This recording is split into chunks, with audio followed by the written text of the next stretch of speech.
पावला पावलावर संकट आहे, स्वराज्य सहज निर्माण झालं नाही. आता एक नवीन सिनेमा आलाय बघा, छत्रपती संभाजी महाराजांचं जीवनचरित्र ज्याच्यामध्ये दर्शवलंय, छावा.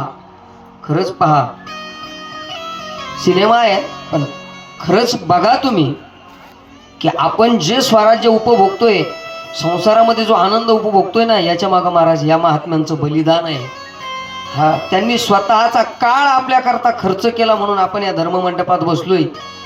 अन्यथा जर त्यांनी धर्म जर सोडला असता ना, आपल्याला हा आनंद उपभोगायला मिळाला नसता. आपण भाग्यवान आहोत की अशा पूर्वजांच्या वंशामध्ये आपण जन्माला आलोय. हे आपलं पूर्व पुण्य आहे की आपल्याला महाराष्ट्राच्या मातीमध्ये जन्म मिळाला.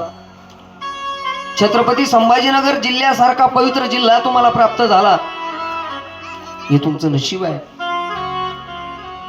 देश धर्म पर मिटने वाला, शेर शिवा का चावाता, महापराक्रमी परम प्रताप, एकही शंभू राजाता. हात बांधलेले चाकळदांडानं, अंगावरती हजारो वार आहे आणि त्याच्यावर मिठाचं आणि उकळलेलं पाणी, मिरचीचं पाणी शिंपडलं जातं. आणि रोज एका एकाने यावं आणि सांगावं, संभा अरे सोड धर्म, हो मुसलमान, अरे संभा सोड धर्म. संभाजीराजाने उत्तर दिलेलं फार सुंदर आहे.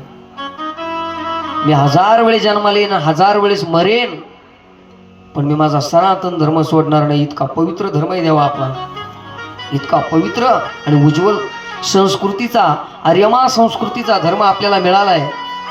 परंतु सध्याच्या घडीला जर पाहिलं ना महाराज, हा लोक नाही, आपणच आपल्या धर्माची उंची कमी करतोय.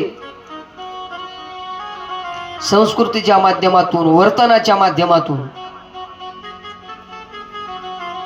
संस्काराच्या माध्यमातून. कथा आपण नेहमी ऐकतो नाही का, कितीतरी बाबा लोक आपण थप्पील लावलीत, पण आपल्यात परिवर्तन काय?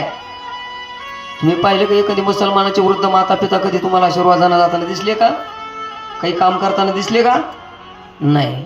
वृद्धाश्रमामध्ये जाऊन पहा, सगळ्यात जास्त आपलेच वृद्धाश्रमामध्ये.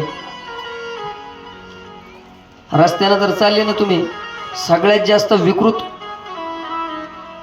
वस्त्रावळी नाही का, वस्त्र परिधान करणाऱ्या स्त्रिया जर कोणत्या असतील तर आपल्याच.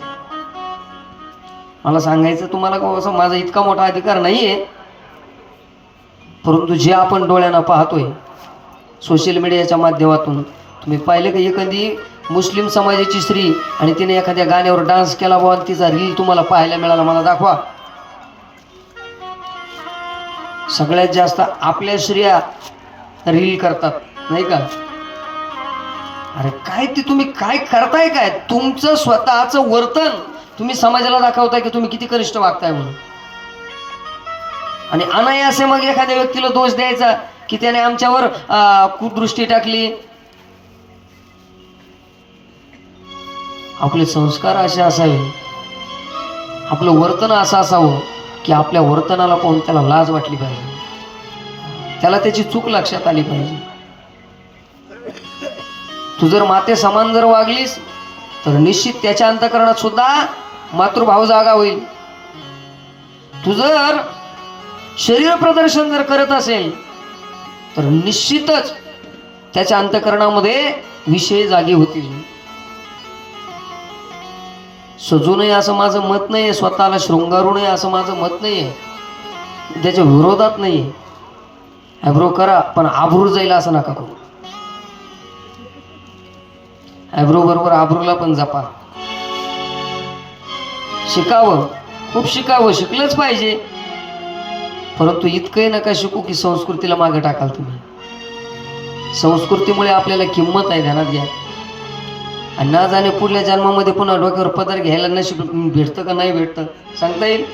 लोक मला विचारतात, महाराज तुम्ही गंध लई मोठा लावतात हो. अरे भाग्यवान आहे, मला गंध लावायचा अधिकार आहे.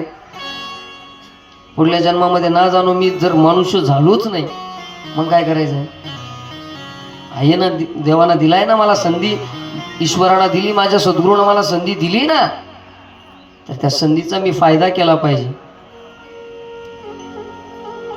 म्हणून धर्म हा विपरीत काळात, काळ विपरीत होतं संभाजी महाराजांवरती, पण धर्म सोडला नाही. ही धर्मनिष्ठा आहे. मित्राची परिभाषा, मित्र हा आपला आहे का परका आहे हा तेव्हा कळतो केव्हा, विपत्तीच्या काळामध्ये. त्याचंही जिवंत उदाहरण आहेत आमचे कवी कलश.